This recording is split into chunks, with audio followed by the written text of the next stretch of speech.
ladies and gentlemen, boys and girls, children of all ages, the one and only Kharlie Brown. And I'm here with a review for you, and the review is for the movie Kingsman.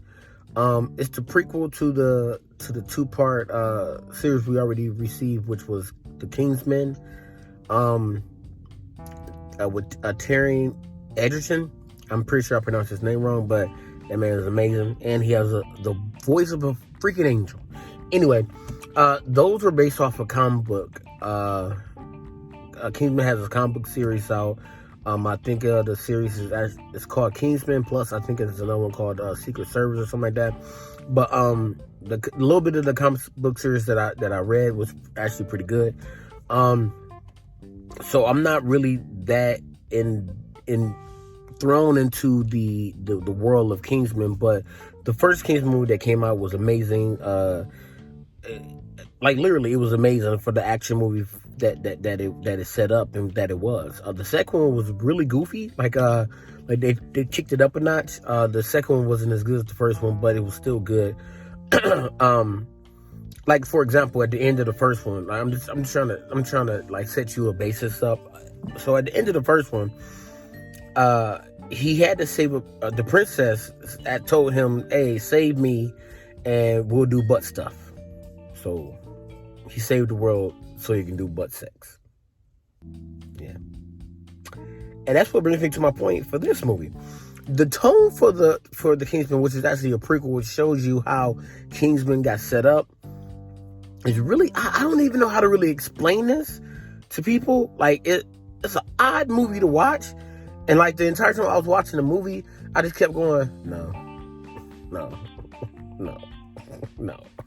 So there's scenes in the movie that are really good, but it seemed like those scenes were meant to be in other movies. Like, it's almost like the director or the writers saw all these great movies. It was like, oh, this is a really great scene, so I'm gonna put this in a movie.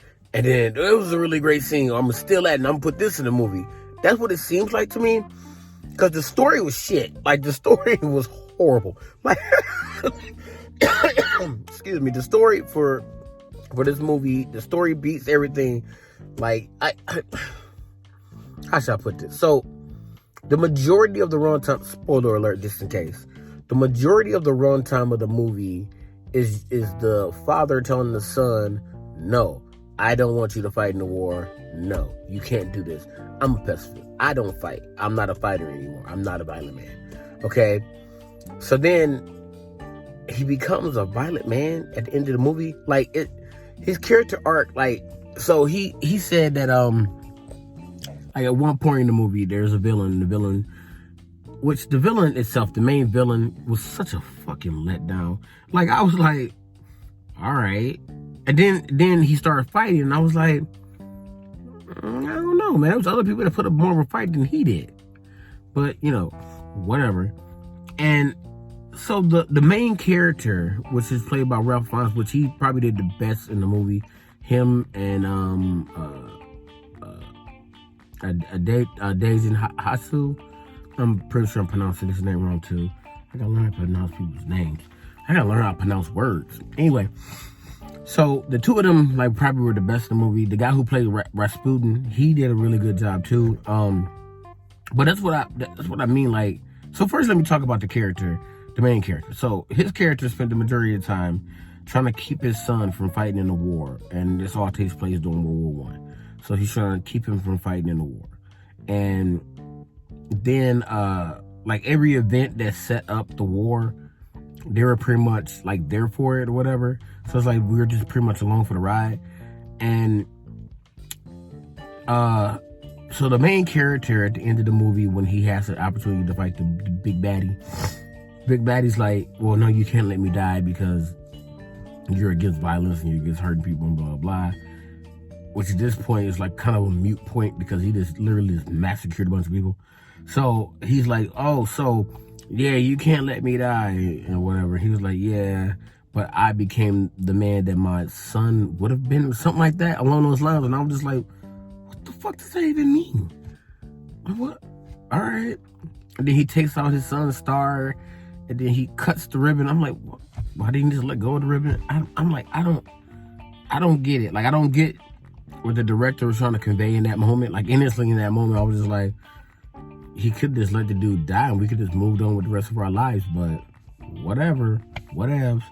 Then once you get it, further in, if you look throughout the world history and how World War I got started, was Franz Ferdinand, I believe that was his name. I can't really remember how to pronounce his name, but it's Ferdinand. So there was an assassination attempt taken out on his life. It backfired. They threw a bomb at him. It didn't ended up hitting him. It ended up hitting somebody else's car, some of his other soldiers' car. He ended up going to a meeting after the meeting. He was driving to go back to see, what happened to the soldiers, to personally visit them because they were hurt. And then the people who did the assassination attempt the first time, he just drove right past them. They walked out. Oh, there he is. Back out and shot him. So they added that into the movie, and that was just fucking ridiculous. It was like, all right. Like, the dude was like, oh my God. So after they do that, they then go to where the three heads of states, which are basically the monarchs. You have Russia, Great Britain, or the British, and you have Germany. And then the reason that they fight, I'm not even gonna tell you because it's so fucking ridiculous. And I'm just like, what? That's all it took to get y'all to fight? Y'all suck. Like, it was just like, all right. So I'm like, well, if we're supposed to be going by historic events, ain't none of that hitting it. And basically, like, watching the movie and even getting into the end of the movie where they had the nerve to have oh my God, this movie. They had the nerve to have a mid-credit scene at the end of the movie. Oh my God. And you know what the mid-credit scene was in the movie? Oh my God. Okay, so you remember during the Russian Revolution, if you guys know about anything about U.S. history, as a matter of fact, if you want to learn anything about U.S. history and you want to, and nice, fun, like bites, go check out Oversimplified. That man is amazing. What they do what he does on his channel. Go check him out. I'm gonna leave a link down below for World War I and for the Russian Revolution, so you guys can check it out. Okay, but Lenin, he was one of the cause and reasons for the Russian Revolution, and they had him in the movie as being one of like the bad guys, a part of this like council of like bad guys. They're like the Legion of Doom of bad guys or whatever. So then you get to the end, and then the one guy who's in the ear of the guy from Germany, who's in charge of Germany, he was there, and they was like, yeah, we gotta keep this going or whatever. Like, yeah, even though the head is gone, we still gotta keep going. So then come to find out that the shadowy figure walks out. Now, this is all in the mid-credit scene, okay? Credits have rolled. And I'm sitting there. The reason why I was still sitting there because I was dumbfounded by the movie. I was just like, man. But anyway, shout out to Cinemark because I'm a member of Cinemark. I got to see that movie for free. I'm so happy I didn't get a chance to spend money on that. Thank you, Cinemark. You rock. So anyway, the mid-credit scene, the two guys are standing there, Lenin and the other guy. So the one guy from Russia and the one guy from Germany, and they're standing there talking. They're like, we gotta keep this going. And then all of a sudden, this shadowy figure walks up, and they're like, oh, don't linger in the shadows. Like, walk out. And he walks up and goes, nice to meet you, Mr. Lenin. And Mr. Lenin goes, don't be shy. Who are you? Introduce yourself. And then he has the nerve to say, my name is Adolf Hitler. What the fuck, movie? What are you doing? Did you not learn from the League of Extraordinary Gentlemen? Some things you just can't do.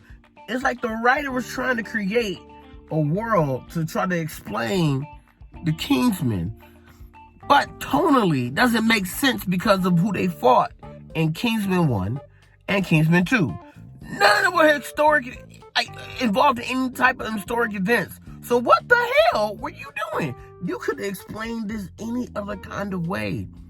any other kind of way. You could have made up any other type of story, but you tried to go with that? Man, why'd you punch me in the face like this? Oh my God. Now, personally, I don't know if this is the end. Like, if this movie just didn't single-handedly destroy the Kingsmen that we could have had, because they were talking about making a third one. I think they were like getting ready to make it now, but I'm like, well, you can't really make a third one because the prequel fucking stuck. Like, what were you thinking? What were you thinking when you sat down to make this movie? It's so weird. It's so weird. It's like, as you're watching a movie, it's like this is what I picture in my brain. They had 8 different directors. They had 8 different writers. All the different writers, they said, all right, guys, you go off into your own corners of the world and you write what you want to write. Because there's things in this movie that says that states that.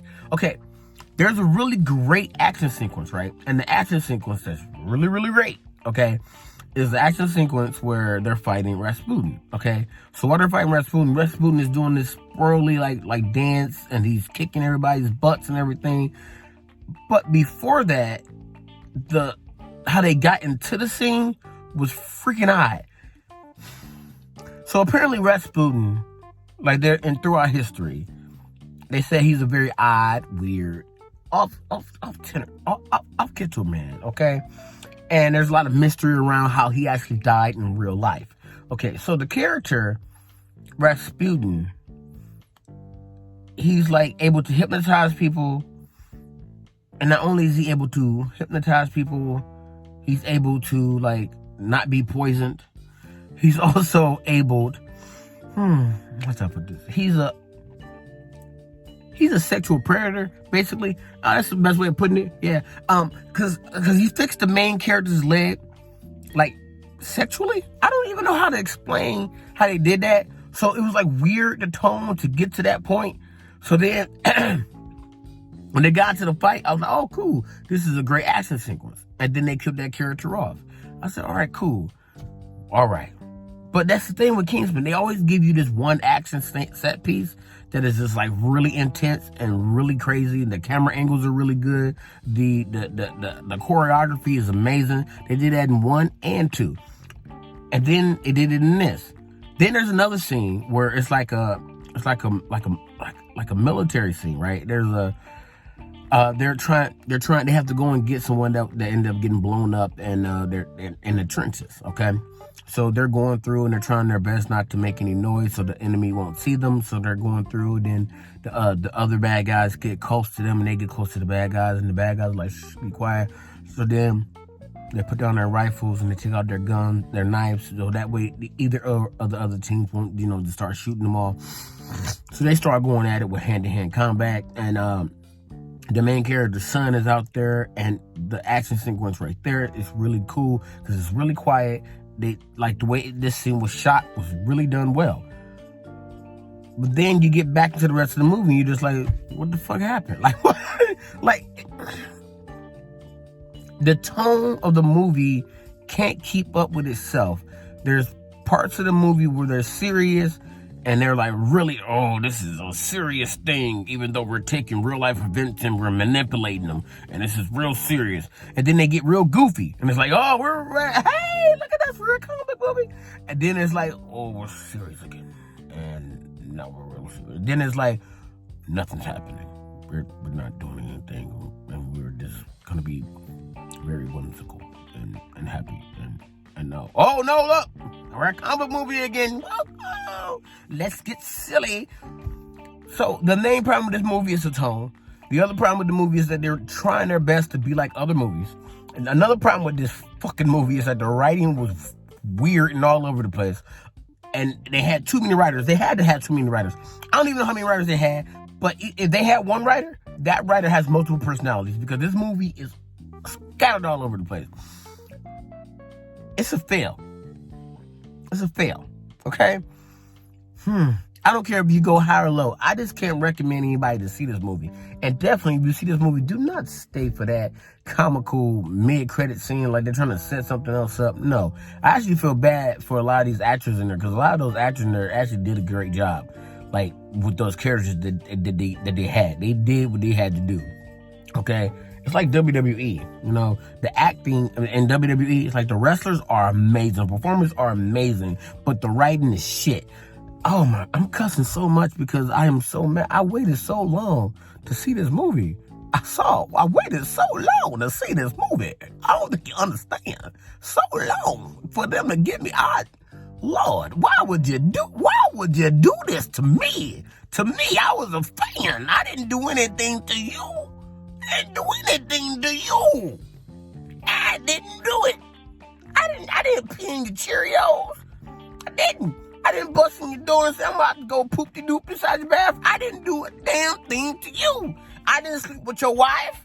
I didn't. I mean, she hot, but I didn't touch her. I didn't touch that woman. If she for the street, she for the street, but I didn't do it, man. I didn't do it. I was there for you. I rode with you. And you gonna give me this? What kind of disrespect is that? You disrespected me. You disrespected me. On Christmas?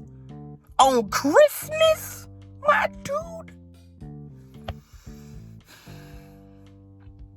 All in all, the movie's a fail. But on the upside, I would like to say to you guys, Cinemark in Michigan is amazing. The workers there, the seats, the atmosphere, the people that go there. It's amazing. I have to leave this review with a high note. And Cinemark, you guys are amazing. Also, if you guys never heard of Oversimplified, go check them out because they're amazing as well. If you can pick up what I'm putting down, around the town, Kharlie Brown. Ta-ta.